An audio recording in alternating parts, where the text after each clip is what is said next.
morning. Today I am going to be making a cheesy, savory cracker. So this is going to be something similar to like a cheese straw, but I want to use some pecan flour, and I'm actually using some cheese spread instead of like shredded cheddar cheese. This is something I've tried a few different times. So the reason I'm calling it like a cheesy, savory cracker, which is kind of a silly name, should just be like a cheese cracker, a cheesy pecan cracker. But what I'm using to make the recipe is basically like a cookie recipe where you've omitted anything sweet. So you've taken out the sugar. I omitted egg as well. I don't really want them to spread that much. This is a recipe I've tried to work out a few different times and have not been very successful with it. So we'll see how things go today. I am very excited to see how it turns out, see if I finally cracked the code. But because it is just something that I'm testing out, I am going to just be doing a small batch of it. I don't want to waste a lot of ingredients. So I'm going to start. I'm actually not going to start with that. I'm going to go ahead and start with the cheese. And so I am using a sharp cheddar cheese spread. If you watched the video that had the pretzel crusted chicken tenders dipped in the cheese dip, this is what's left over from that, okay? I thought that this would be easier than grating, a good way to use something up. I really like the consistency of it as far as mixing it in and making it a cracker. In the past, I've made crackers using goat cheese. This is a little runnier or a little more spreadable, a little more liquidious than goat cheese. So I think we'll have pretty good results with it. So I'm gonna get a spatula. All right, so I'm gonna use the remainder of this, this was an 8-ounce container, should be about 4 ounces left. So about half a cup.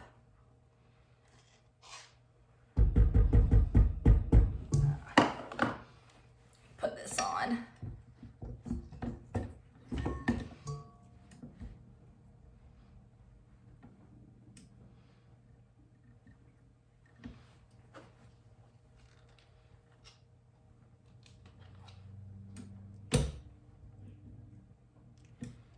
I don't know if y'all saw that little bit of cheese go flying. Okay.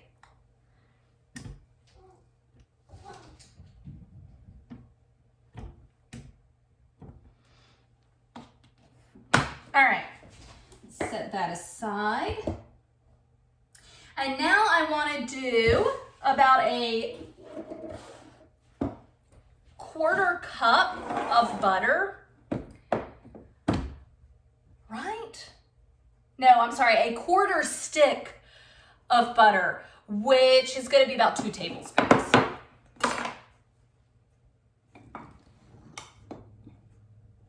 And because this cheese is a cheese spread, I'm going to do just shy of 2 tablespoons. Remember, I am just testing a recipe anyway. If it's too dry, I know I'll just need to add a little more butter to it. So about 2 tablespoons of butter, just like I said, just shy of 2 tablespoons. And I'm going to go ahead and blend this together.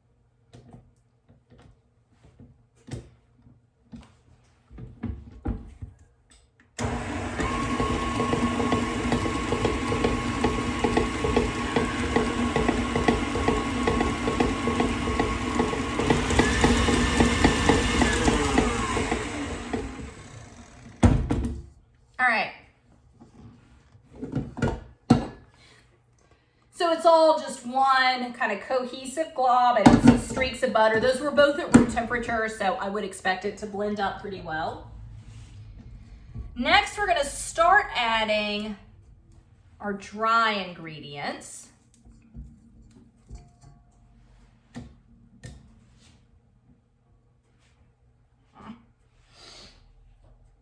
So I'm actually going to start with the salt and the spices. I'm going to do just, let's see, I'm looking at my recipe, a 1/4 teaspoon of salt, just a little just a little nib of paprika, and then a 1/4 teaspoon of pepper flakes, red pepper flakes.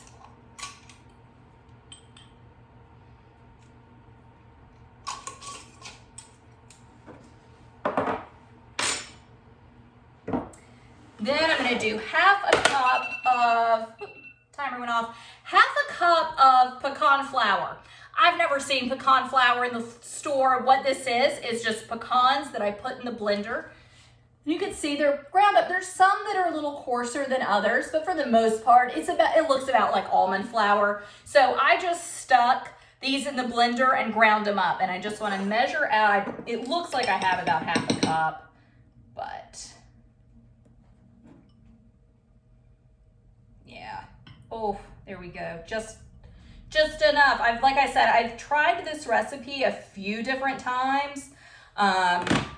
So I think I originally started grinding up 2 cups, which totally makes sense because I feel like I've tried this 3 times before, but I don't remember. I didn't count. All right, so I'll go ahead and blend that.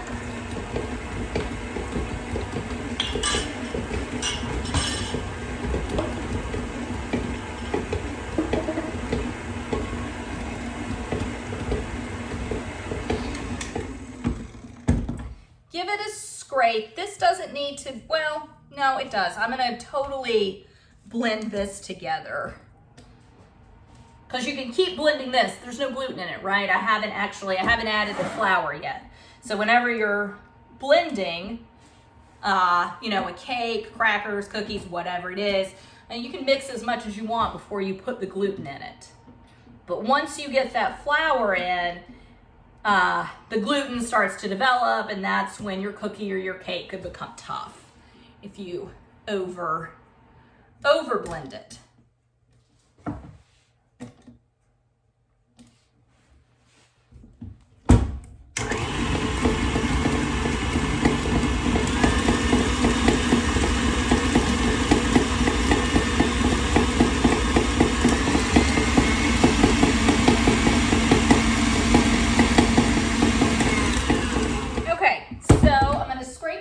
But this is pretty good and blended.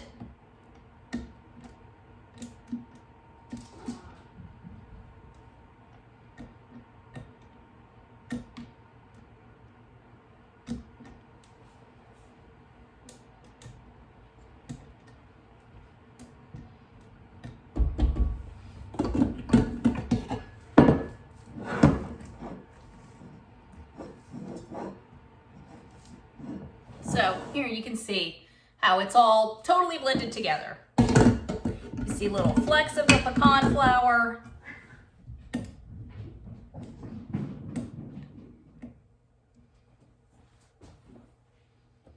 All right, then I'm going to add flour, and it's equal parts flour and pecan flour. So half cup. And what I did with this is I actually took a recipe for Linzer cookies, which are like the sandwich cookies with a hole cut out in the center. They kind of look like fancy thumbprint cookies. So sandwich cookies, hole in the center, and you see jelly through the hole, which are some classics I enjoy making at Christmas, but they are made with almond or hazelnut. I see a lot of recipes with both almond or hazelnut meal. In addition to the flour. And so I kind of took that recipe and have just morphed it a few times and kind of combined it with a cracker recipe I mentioned with goat cheese. So it's kind of where this came from.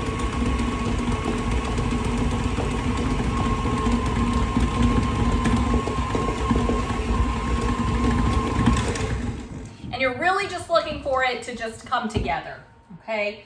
Which is what we've got. So I'm gonna, so you can see, I don't know if you can hear my cats going crazy. See how everything has just become a homogeneous mixture. I want to get my beater scraped off for my paddle attachment.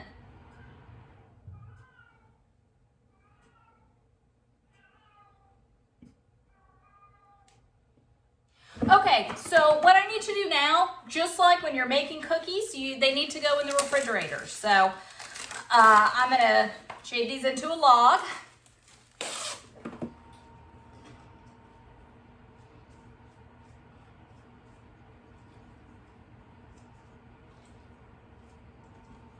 And it's pretty stiff. I may have needed that extra 2 tablespoons of dough.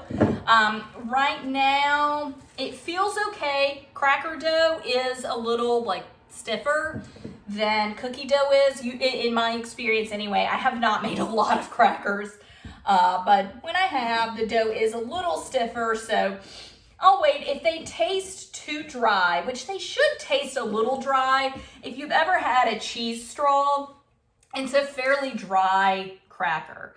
And again, that's kind of what I'm going for here. They don't generally have pecans in them. Then sometimes they're topped with chopped pecans, but they're usually not in them. So we're just gonna see. If it tastes way too dry, then I'll know I needed to use the full 2 tablespoons of butter. And if it doesn't, it doesn't taste too dry, and yay, perfect. But we'll just have to see. So I am just gonna shape this. My hands. And I want to just go ahead and kind of get it into a log shape.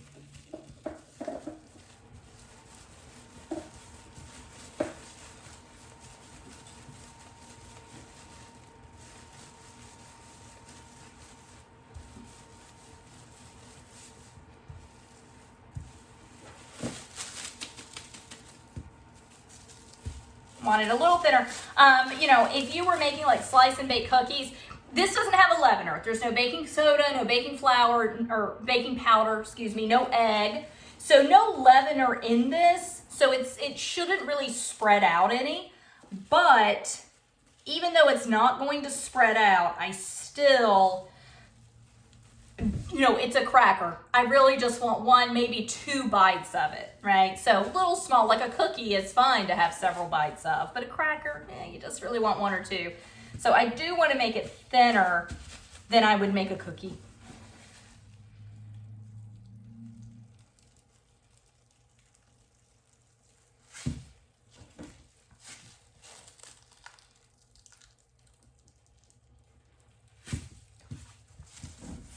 Okay, that's perfect. Just want to kind of shape it. It's a little. And actually, once this gets cold in the refrigerator, it'll be a little easier to kind of roll and shape and actually like get any, if you have one weird side that didn't roll really cylindrically or really nicely, it'll be a little easier to handle once it chills some. Okay, so I'm gonna refrigerate this just till it stiffens up, and then we'll go back and slice them and bake them, see how it turns out. All right, we're back, and I've got my cheesy pecan crackers. This has been refrigerating for an hour, hour and a half, and it's good and firm, so both the cheese and the butter in it have hardened up, and I am just gonna treat this basically like slice and bake cookies, and just slice them up into about a 1/4 inch thickness. Just kind of cut the little end off, 1/4 to maybe a 1/2 inch. Keep in mind, these are not going to spread because I know I've said it before, but there's no leaveners in this. So they are pretty much gonna hold their shape.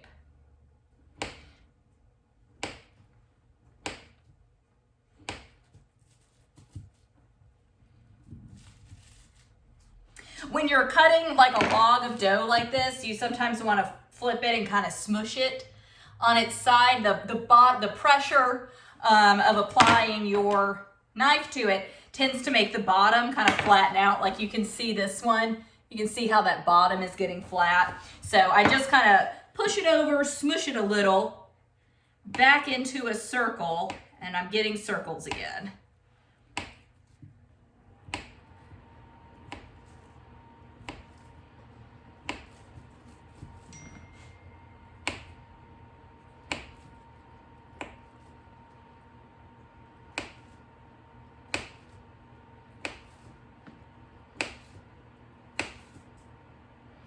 Okay. And the one, I don't know. You can try to reshape the ones that have gotten kind of flat on the bottom. I am not going to mess with that. That is too fiddly. That takes too much time. And you can put these fairly close together on your sheet because they are, again, they are not going to rise. They're not going to spread out. Or if they do, it's going to be minimal.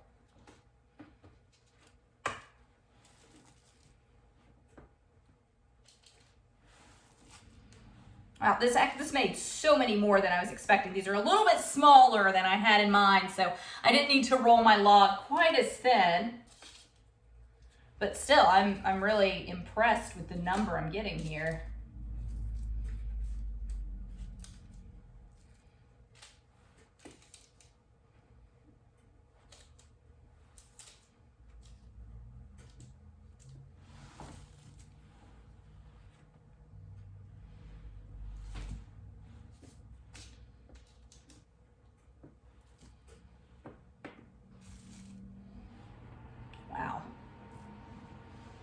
See if I can cut one more out and get a perfect number.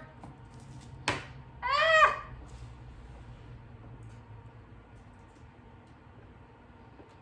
All right, so here they are, all spread out.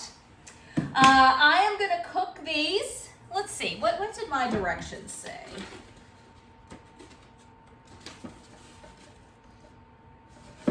Yeah, 10 to 12 minutes. So I'm gonna bake these at 350 for about 10 to 12 minutes. See where they are at 10 minutes. Might end up baking them for a little bit longer.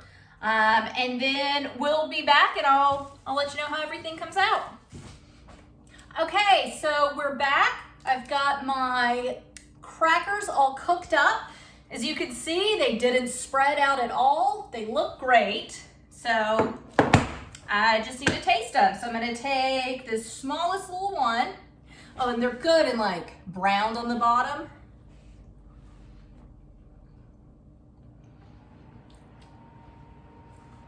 Yeah.